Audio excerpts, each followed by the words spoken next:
don't even know about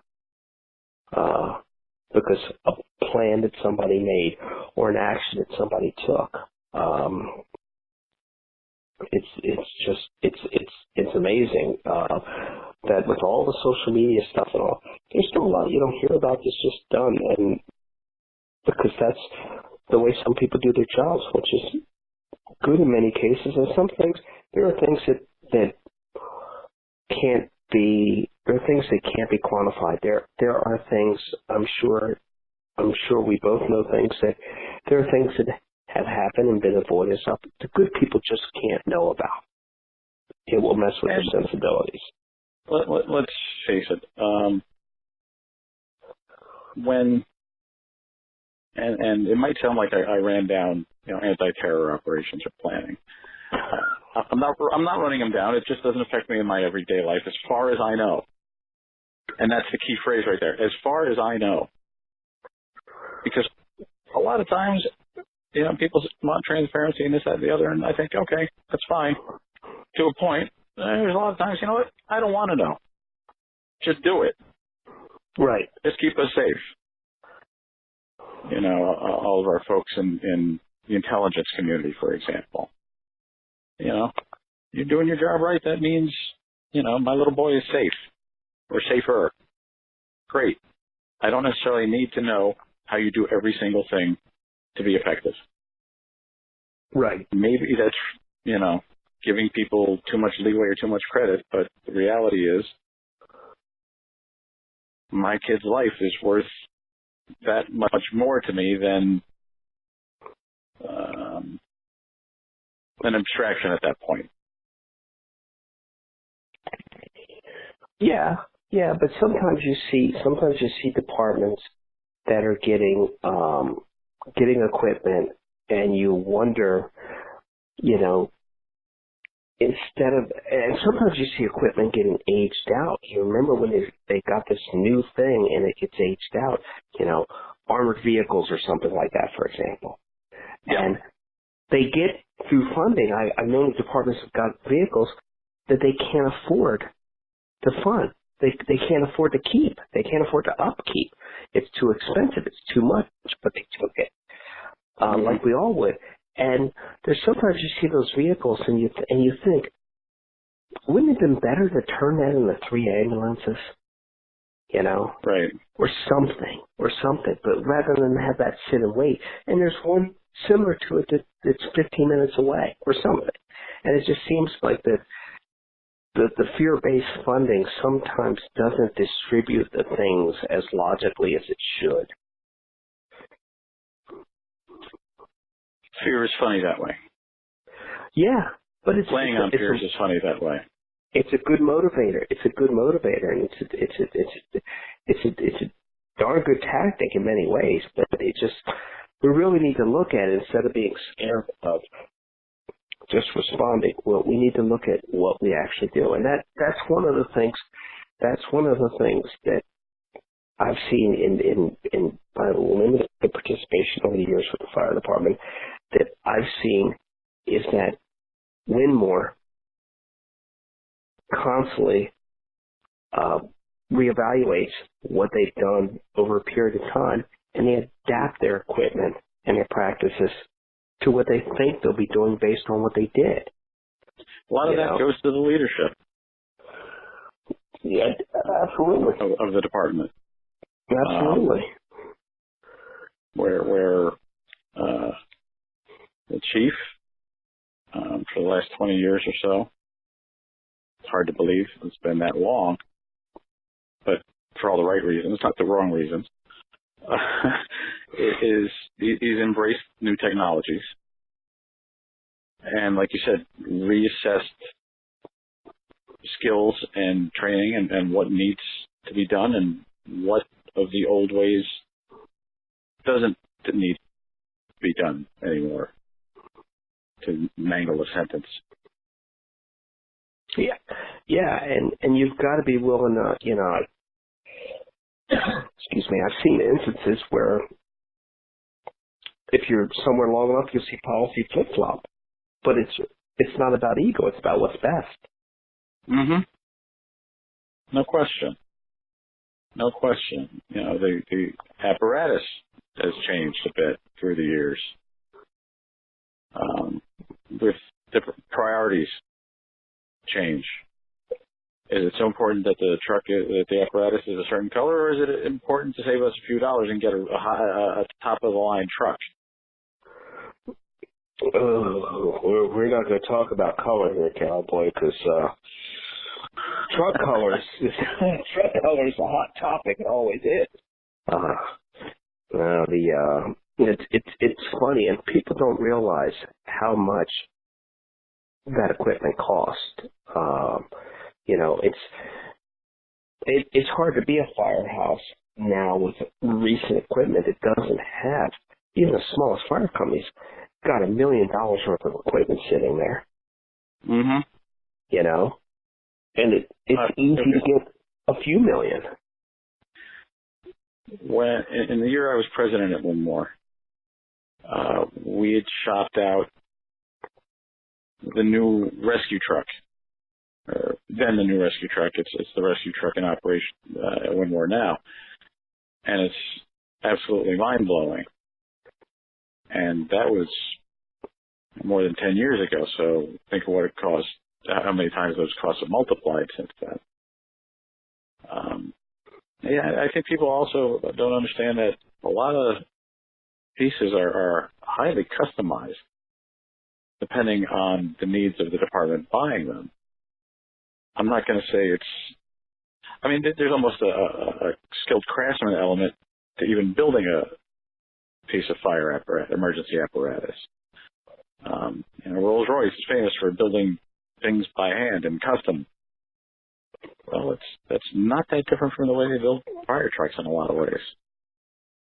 No, and the decisions, the debates and decisions behind closed doors to decide on why things are going to be this and why we want this, they're not thinking of the day or just the past. They're thinking of 10 years down the road and trying to plan ahead when they have these things built. And these trucks, it's like buying an aircraft, and a custom aircraft.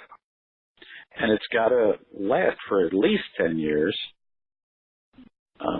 particularly in the volunteer realm, where you're not necessarily may not have the money to replace a piece after 10 years, and it might not come at the end, they only have this many miles on them. Well, I'll tell you what, those are hard miles.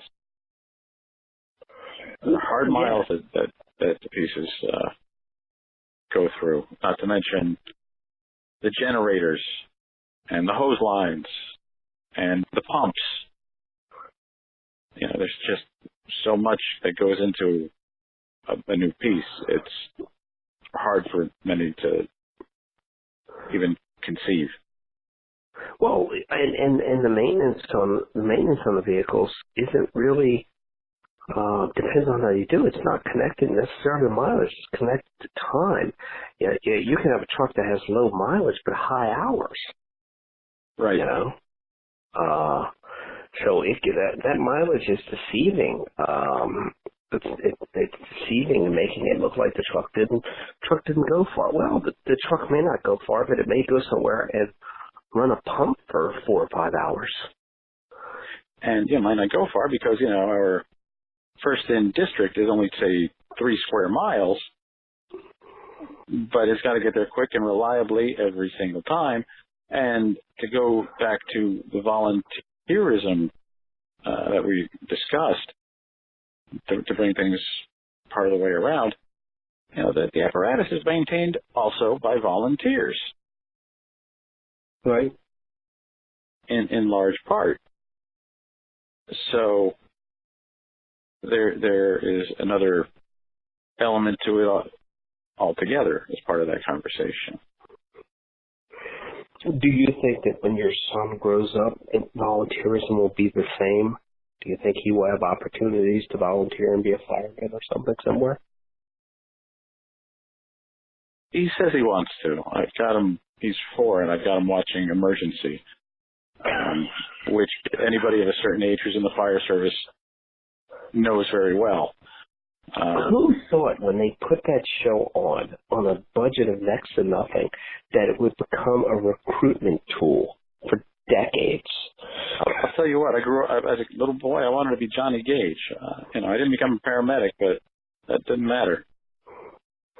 But if you look at what they did, we were having a conversation before this about everything that's old is new in emergency medicine. Tourniquets are back. We were told not to do them, all these different things. And if you look at that show and look at what they were doing, they were doing the best with what they had, but they were doing rope stuff with hemp rope, many times. Oh yeah, with manila rope. Yeah. And running IVs from glass bottles. Yeah. And that was new tech back then. It was new tech. At one time the nail was new tech. What they called the jaws of life, the Hearst tools, were pretty new to the civilian service at that point. Even the use of SCBA was relatively new to the fire service at that point. If you watch the early episodes, only Johnny and Roy got packs. Right. While they did their primary search. I just worry that we're throwing so much technology on things that we're over-engineering it, and we're taking away from skill. And if you give everybody an Iron Man armor, they'll think they're a little tougher, can fight a little harder. Right. And I remember years ago when some people didn't want to, cover their necks in Nomex because they wanted to be able to feel heat. And there is some merit to that, rather than reading a digital gauge. Yeah, absolutely. But where do you think volunteerism is going? I hate to say that I think it's going away, but that's been the reality for years now. You had mentioned earlier about departments closing. There's nothing new in that because they can't maintain a membership large enough. I mentioned that I'm in Silver Spring, Maryland, and I'll wager that most people in this town have no idea that there's a volunteer aspect to the department here. All they know is that, Montgomery County Fire Department comes because it's combination. Today my son says he wants to be a firefighter someday, like Daddy. And I say, I hope you're better than I ever was. And if you get the opportunity and does it, I'll be excited for him. Will he get that opportunity? It's a crapshoot. In this community, it's just very hard to say. Elsewhere in the rural areas, I don't see if they have a choice but to maintain a volunteer system. In places where smaller tax bases, but certainly where I'm living now, they're hanging on by a thread. Volunteers are hanging on, and they do a great job. They do a fantastic job, but I just don't think it's appreciated, and I don't mean to say that people don't appreciate the work that's done.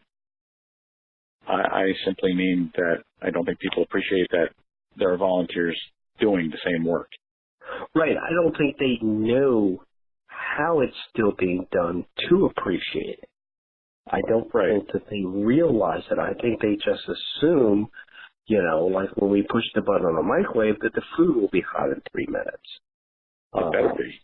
Well, yeah, it better be. Why is there something faster in the microwave? I think that they assume, because I see that many times in search and rescue, where people think we're paid. and, you know, you're in the middle of a mission and you don't want to go into detail, but no, we're not. Oh, that's what you guys are paid. And I think they think that everybody that comes out is paid. And really, in most